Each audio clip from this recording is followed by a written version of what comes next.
Apply खालामनो थाखाय गुगोलाव परिबहन बुनांगोन बेबायदि बिनि उनावहाय बेबायदि फैगोन उनाव फार्स्ट लिंकआव थुनानै होदो फार्स्ट लिंकआव थुनानै होबा जोंना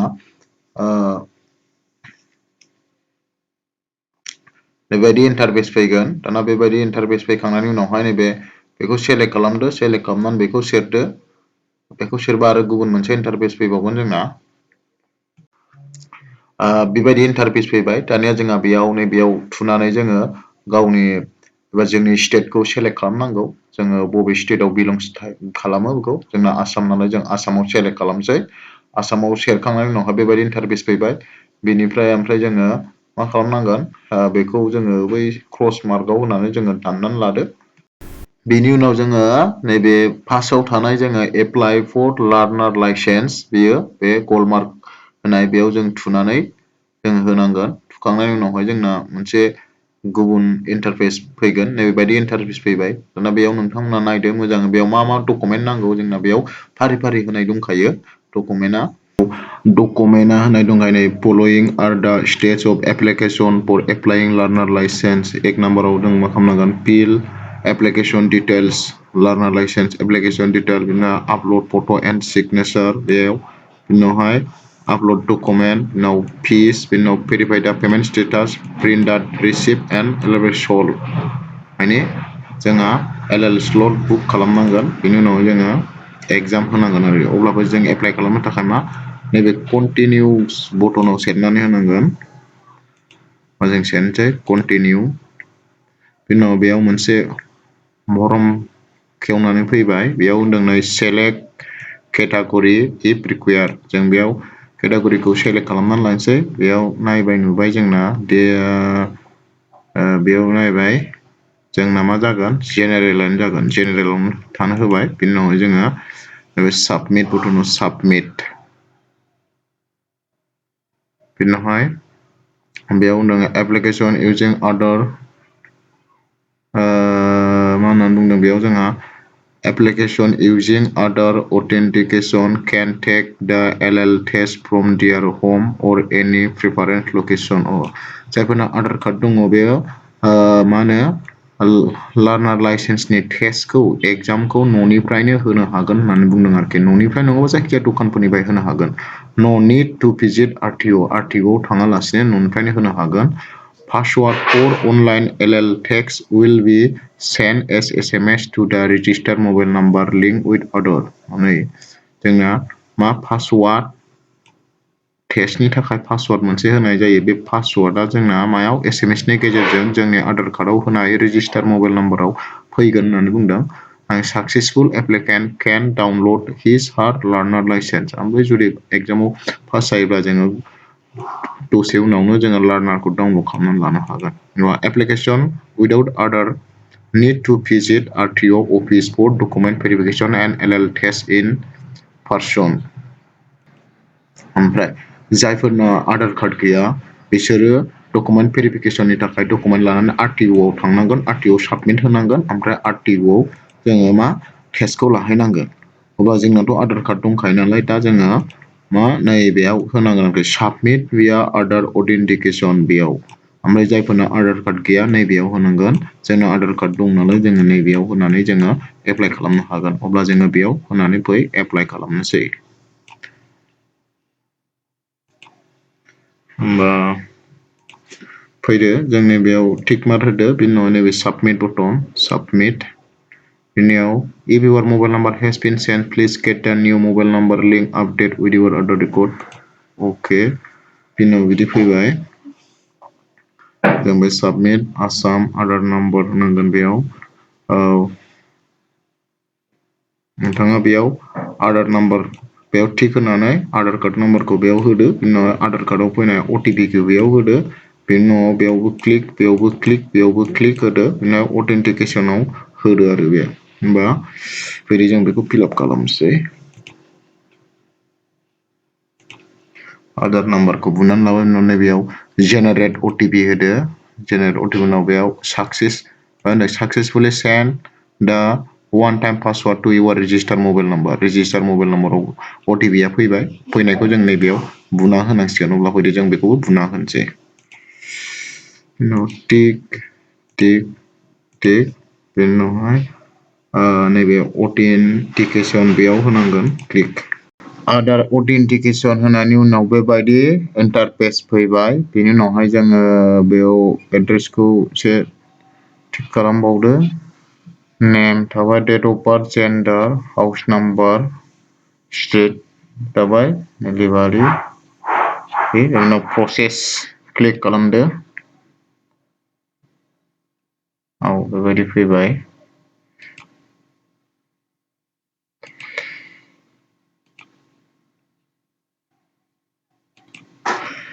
बेनि उनाव बिदि फैबाय, select RTO office from where LL is being apply. दाना बेयाव स्टेट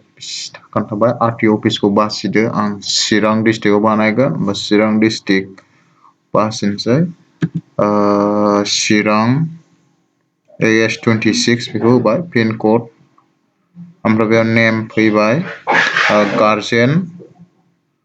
बेनि उनाव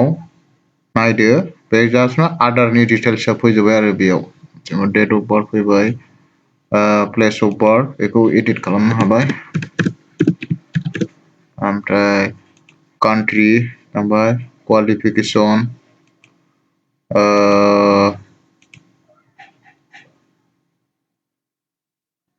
क्वालिफिकेसना होनबा ओइट स्टेन्डार्ड क्वालिफिकेसन होबाय। ब्लाड ग्रुप दंबा ब्लाड ग्रुप होदो, गैयाबा आननाउन होबाय। उनाव मबाइल नाम्बार रेजिस्टार्ड उइथ आदार मबाइल नाम्बारखौ होनांगौ बेयाव। आधार कार्डआव गोनां मबाइल नाम्बारखौ बेयाव होनांसिगोन। मबाइल नाम्बारखौ होबाय। बिनि उनावहाय इमारजेन्सि मबाइल नाम्बार होआबाबो जाबाय, अपसनाल आइडेन्टिफिकेसन मार्क। नोंनाव मा आइडेन्टिफिकेसन मार्क दं बेखौ होदो। आरो टुआवबो आइडेन्टिफिकेसन मार्क मोननै होनो हायो। बिनि उनाव फैबाय एड्रेसआ फैदों प्रेजेन्ट एड्रेस। प्रेजेन्ट एड्रेसआ गासैबो प्रेजेन्ट एड्रेसखौ थिक खालामनोसै। एड्रेसखौ फिलआप खालामदो। भिलेजनि नाम, बेयाव जोङो भिलेजनि नामा बेयाव जोंनि भिलेजनि नामाबो इनक्लुड गैया, बेखायनो आं बेयाव लिरला। नैबे हाउस नाम्बारखौल' होनसै। हाउस नाम्बार जोंना हाउस नाम्बार लिरनोसै बेयाव। हाउस नं 390 होबाय। ओमफ्राय स्ट्रेट लकेलिटियाव बेयाव गामिनि नामखौ होनसै, नेलिबारि। बे नेलिबारि होबाय, नेलिबारि जाबाय। बेनि उनावहाय नैबेयाव दङ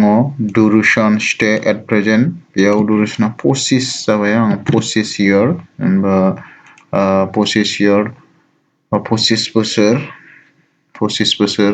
प्रेजेन्ट एड्रेसजों एखेखा नालाय बेयाव टिक मार्क होबानो जाहैबाय। दाना बिनि उनावहाय जोंहा बेयाव सबसे इम्परटेन्ट, नैबेयाव जोंना बासिनाय। प्रेस एन्ड हल्ड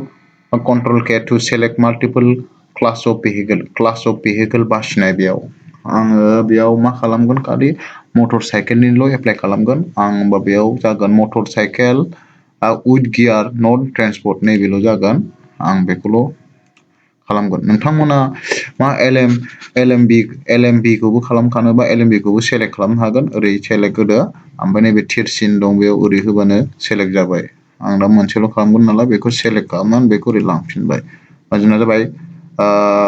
बेखौबो लांफिनसै। आं जास्ट खालि मटर साइकेल उइथ गियारखौल' खालामगोन। बे मटर साइकेल उइथ गियार बे जाबाय। बेनि उनावहाय नैबेयाव दङ, is the applicant train from driving school. बेयाव जोंथ' ड्राइभिं स्कुल टेस्टबो खालामाखै, बेखौ नांला। बिनि उनावहाय फैसिगोन फिल आप फर्म 1 डिटेल बिफोर साबमिटिं दा एप्लिकेसन। नैबे सेल्फ डिक्लेरेसन फर्म 1 खौ फिलआप खालामनांगौ साबमिट खालामनायनि सिगां। बेखौ क्लिक खालामबा ना बेबायदि फैबाय। बेखौ जोङो फिलआप खालामनांसिगोन। फर्म 1 बेखौ एप्लिकेसन काम declaration as to physical fitness, बेखौ जों फिलआप खालामसै। होमबा नोंथांमोना बे डिक्लेरेसन फर्मखौ मोजां फरायदो। मोजां फरायनानै बेखौ एस नङाबा न' होदो। होमबा आङो फार्स्टनिखौ न', सेकेन्डनिखौ एस, ओमफ्राय बाखि माखाखौ आं न' होजोब्बाय। बिनि उनावहाय नैबे आइ हियार बाय डिक्लेयार डेट टु बेटस, बेयाव आङो टिक मार्क होदो। बिनि उनाव नैबेयाव साबमिटआव होदो। बिनि उनाव नैबे अके। साबमिटआव होखांबाय has been submit successfully back दाना बेयाव फैफिनबाय बेनि उनावहाय नेक्स्ट 2 नम्बराव मा होनदों नैबेयाव I am willing to donate my organic in case of extended no उनावहाय नैबे साबमिट बटनाव साबमिट होदो उनाव नैबेयाव अके are you sure to submit the detail बेयाव अके होदो अके होखांनायनि उनाव लड जाबाय साबमिट जाबाय congratulations your application has been submitted successfully kindly note your application number display on screen for future preference बेखौ अके होदो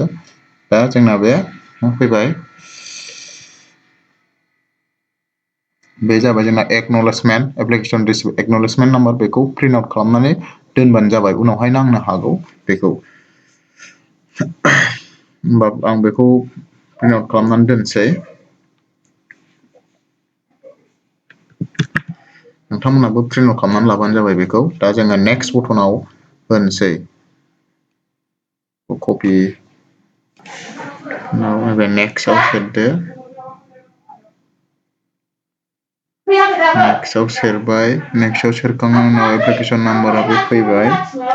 डेट अफ बार्थ बेनि उनावहाय नैबेयाव नोंनि डिटेल्सआ फैबाय गाहायाव जोंना मा खालामनांगौ बेनाव आपल'ड फट' एन्ड सिगनेचार बेयाव आपल'ड खालामनांगौ बेनि उनावहाय जों मा खालामबावनांगौ बेनि उनावहाय जोंहा आपल'ड डकुमेन्ट होबावनांगौ बेनि उनावहाय फिस दाननांगौ बेनि उनाव एल स्लट बुक खालामबावनांगौ आरोखि बे प्रसेस दंबावो दा जोङो आपल'ड फट' एन्ड सिगनेचार जोङो होनोसै अब्ला बेनि थाखाय जों मा खालामनांगोन नैबे नेक्स्ट नैबे प्रसेसआव थुनांगोन बे प्रसेसआव थुनानै जोङो नैबे फट' आरो सिगनेचारखौ जोङो आपल'ड होनोसैलाय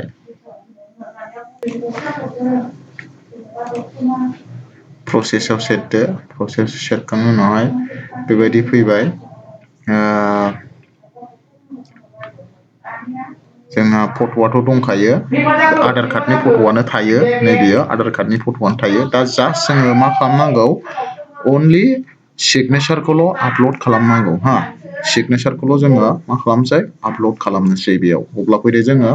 आपल'ड खालामनोसै नैबेयाव डाइमेनसना होनाय दंखायो सिगनेचार डाइमेनसना वाइडआ 256 पिक्सेल जानांगोन हाइटआ 64 पिक्सेल एबा वाइडआ 1.4 इन्सि ओमफ्राय बे नै साइडआ होनाय साइजआ होनाय दंखायो नोंथांमोना बेखौ नायनानै बानायबानो जाबाय ओमफ्राय केबि साइजआबो होनाय दंखायो नै 10 निफ्राय 20 केबिनि गेजेराव जानांगोन बियो मिथिबाय होमबा फैदो जोङो वाइड 256 पिक्सेल वाइडआ जोंना बेसेबां 256 पिक्सेल ओमफ्राय हाइटआ जोंना 64 पिक्सेल बेयाव जों कनभार्ट खालामनानै लाग्रोनोसै बिनि उनाव आपल'ड खालामनोसै आपल'ड खालामबाय बिनि उनाव upload and view file Somarsing Brahma upload जाबाय जोंना सिगनेचाराबो सिगनेचार आपल'ड जाखांनायनि उनाव फैबाय बेहाय सेभ फट' एन्ड सिगनेचार बेखौ सेभ खालामदो साबमिट खालामबाय बेनि उनावहाय फैसिगोन जोंहा आपडेट साक्सेसफुल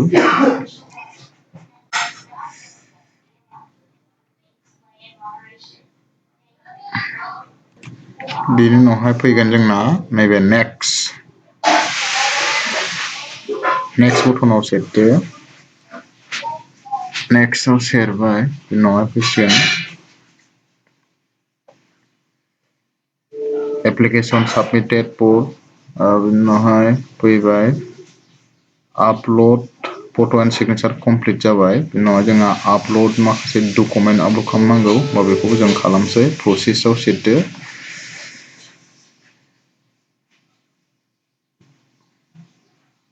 बेनि उनावहाय नैबे साबमिटनि उनावहाय गाहायाव फैदो अके नैबे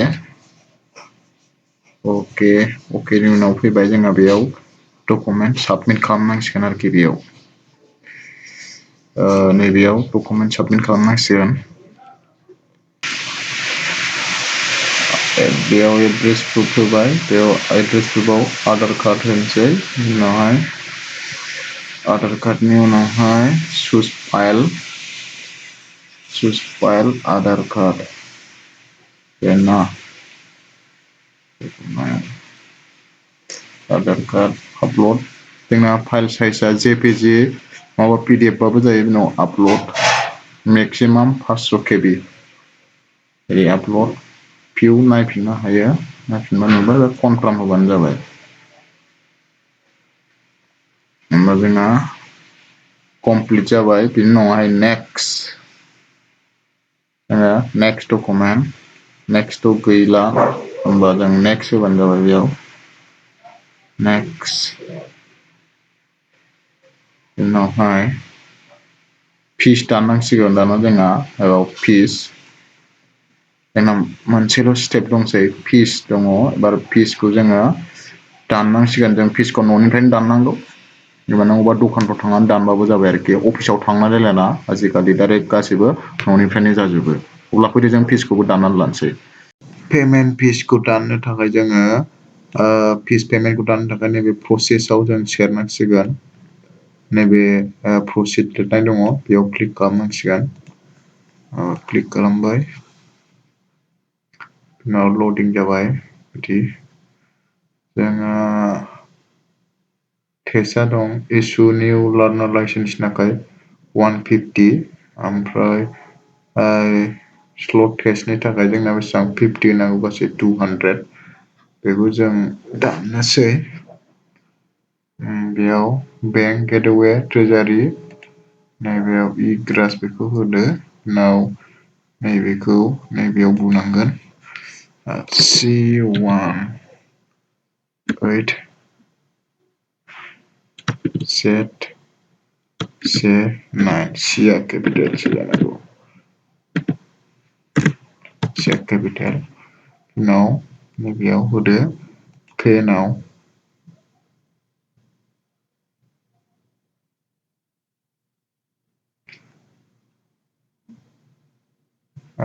बेयाव मा होनदों transaction number motorcycle with gear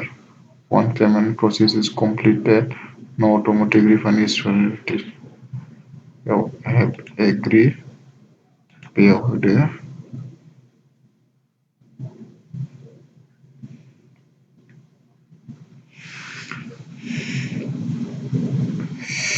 बे उनाव बिदि फैबाय जोङो आं पेमेन्टखौ दानना लाग्रोनोसै State Bank of India agree process of payment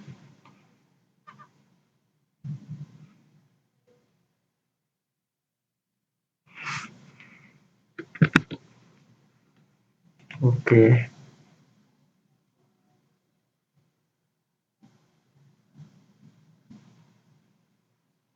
बिनि उनाव फैगोन ATM काम debit card of SBI internet banking जोंबो दानजायो आं ATM दानसै सबमिट एकाउन्ट लानोसै प्रसेसआव फैदो आइसि कोड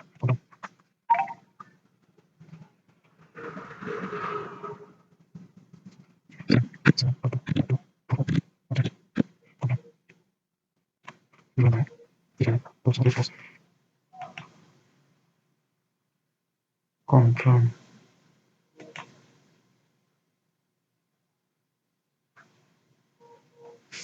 version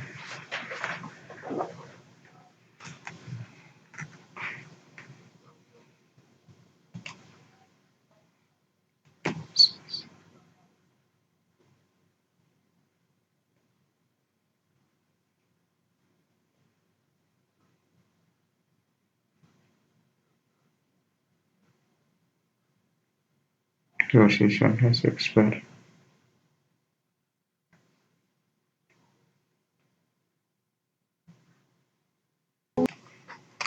पेमेन्टखौ दानखांनायनि उनावहाय पेमेन्टखौ अनलाइन दानखांनायनि उनावहाय रिसिप्टखौ बेयाव प्रिन्ट खालामनानै लानो हाबाय प्रिन्ट बेबायदि रिसिप्ट जोंना नै बेसेबां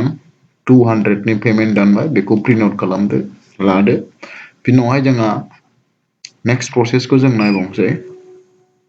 दानिया LL टेस्टखौ होनो थाखाय बे पेजआव फैफिननांगोन हम पेजआव फैनानै जोङो नैबेयाव नैबे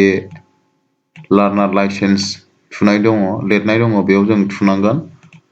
बेयाव थुयोब्ला बेबायदि फैगोन बेबायदि फैनानै नैबेयाव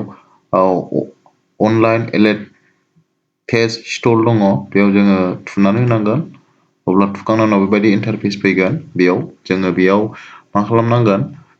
नोंथांनि एप्लाइ खालामनायनि एप्लिकेसन नाम्बारखौ बेयाव बुनांगोन बेनि उनावहाय नैबेयाव डेट अफ बार्थखौ बुदो ओमफ्राय अफिसनिफ्राय नोंथांनि रेजिस्टार मबाइल नाम्बाराव फैनाय पासवार्डखौ बेयाव बुनांगौ पासवार्डखौ बुबा बेयाव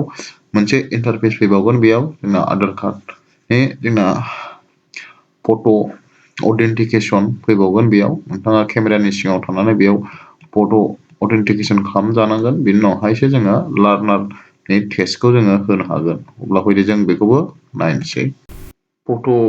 आधार अथेन्टिकेसन खालामखांनायनि उनाव बेबायदि प्रसेस फैबाय प्रसेसआव सेरखांनायनि उनाव बेबायदि फैगोन बिनि उनावहाय लेंगुवेजखौ सेलेक्ट खालामदो जोङो इंलिसाव होनोसै कुइसना इंलिसाव ओंखारगोन बेबायदि इंलिसाव होबा बेयाव टिक मार्क होबाय उनाव कन्टिनिउ अब्लानो कुइसन फैनाय स्टार्ट जासिगोन आरो कन्टिनिउआव सेरदो नाव कुइसना बेबायदि फैबाय 30 सेकेन्ड मोनगोन मोनसे कुइसनाव गासै 10टा कुइसन दङ जोङो 6टा कुइसन कारेक्ट जानांगौ अब्लानो पास होमबा 1 नाम्बार कुइसनाव सोंदों दिस साइन रिप्रेजेन्ट होमबा बियो मा होननाय जायो बेयो होननाय जागोन जोंहा पार्किं लट टेक्सि बे 2 नाम्बारा बेनि कारेक्ट एन्सार जागोन आरोखि 2 नाम्बार अपसनाव जोङो टिक होदो होनानै कनफार्म खालामनांगोन कारेक्ट बा गोथां देखायखागोन ओमफ्राय जुदि रं बा गोजा देखायगोन बे कारेक्ट जाबाय दाना नेक्स्ट कुइसन फैसिगोन नेक्स्ट कुइसनाव बेबायदि फैबाय दिस साइन रिप्रेजेन्ट होमबा बे साइना जोंना मा फोरमायो अनप्रहिबिटेड होमबा बेबो कारेक्ट जाबाय नेक्स्ट कुइसन बेखौथ' मिथिखागौ बयबो स्टप होननाय जायो होमबा कन्फार्माव होबाय मोनथाम जोंहा कारेक्ट जाबाय आरो नेक्स्टआ फैबाय बेयो जोंना होनाय जायो अभारटेकिं प्रहिबिटेड बे लास्ट अपसना कारेक्ट जागोन नेक्स्ट मोनब्रै कारेक्ट जाबाय जोंना बेयो फोरमाय जोंना मा लेफ्ट रिभार्स बिहाइन्डखौ फोरमायगोन बे होमब्ला जोङो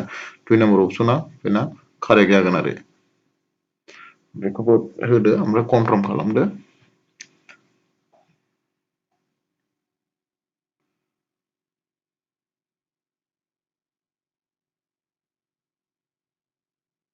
बेबो जोंना कारेक्ट दा मोनबा कुइसन कारेक्ट जाबाय मोनसेल' नांसिगौ पास जानो थाखाय होमबा बियो जोंना जागोन बेयो राइट हेन्ड खारबानो जानांगौ बेनो जागोन कनफार्म होदो कारेक्ट होमबा जोङो पास जाबाय आरो पास जाबा बेबायदि इन्टारफेस देखायखागोन पास होननानै होमबा लोगो लोगो नोंथांनि लार्नार लाइसेन्सआबो जेनेरेट जाबाय लार्नार नाम्बारखौ मोनगोन गाहायाव बेयाव लार्नार नाम्बारखौ मोनबाय नोंथाङा डाउनलड खालामनो हासिगोनबो डाउनलड खालामनायनि सिगां रेजिस्टार मबाइल नाम्बाराव अटिपि फैग्रोगोन मोनसे बे अटिपिखौ होनानै जोङो डाउनलड खालामनो हायो डाउनलड खालामनो थाखाय जोङो click here to print your learner license बेयाव जोङो थुनानै होनांगोन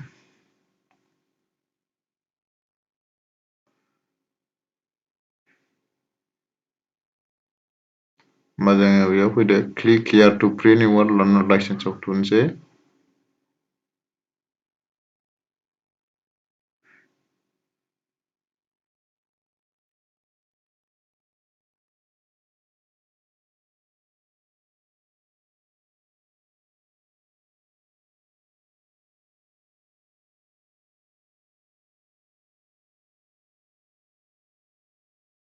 साबमिट बटनाव होदो उनाव नोंथांनि लार्नार लाइसेन्सआ बेयाव ओंखारसिगोन आरो बेबायदि नोंथांनि लार्नार लाइसेन्सआ ओंखारबाय नोंथाङा बेखौ प्रिन्ट आउट खालामनानै लानो हाबाय अब्लाना दे नोंथांमोना ड्राइभिं लाइसेन्सखौ माबायदि एप्लाइ खालामो नुनो मोनबाय अब्ला दिनैनि भिडिअआ बेखिनियावनो जोब्बाय गोजोन्थों